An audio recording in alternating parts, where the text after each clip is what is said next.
What's up, everybody? Tyson Roush. Let's talk Jets. Hope everybody's having an excellent weekend. The weather in New Jersey has been phenomenal. 80 degrees and sunny after like 90 degrees and awfulness for like 3 weeks. So that's a refreshing change.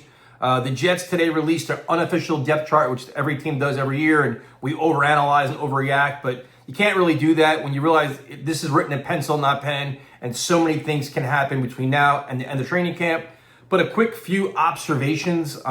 On offense, not really a lot of surprises. You know, your offensive line is pretty much in place. I think what you want to figure out is, John Simpson's currently hurt, nothing serious according to Aaron Glenn. Who are the backups there? Do they make any changes there? Looking at the backup tackles, I always worry about injuries. And if one guy goes down, who's the next man up? Is he serviceable or is he a disaster? Which in years past, we've seen a lack of depth hurt the Jets.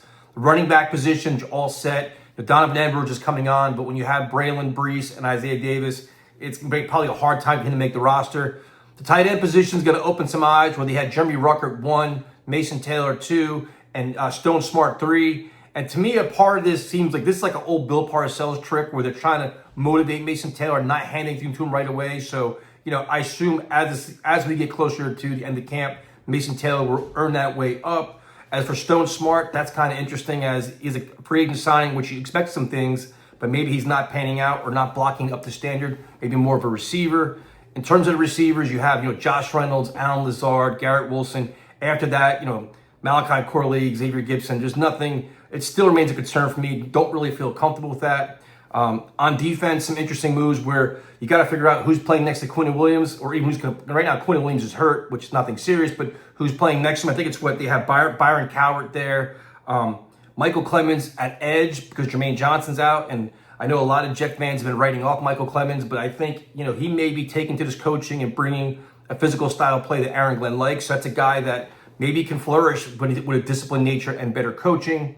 The secondary all kind of makes sense, but the one thing is interesting is they have Tony Adams starting where, unfortunately Malachi Moore got hurt. You have Jarius Monroe having a really good camp. So does Tony Adams keep that job or not? Other than that, I think I wrote that one more.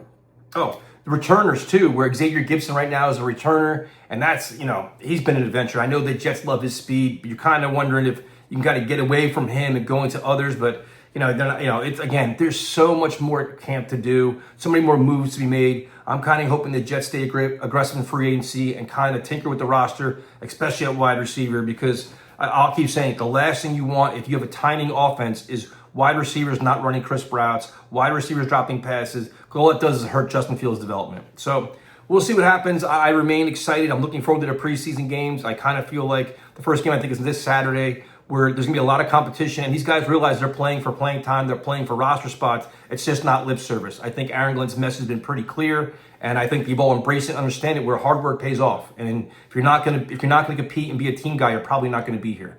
So let me know what you guys think. I said, the depth chart, you can't really look too much into it. No real surprises. I think when you get to like preseason game number 2, then you kind of have a really good feel of what's going on.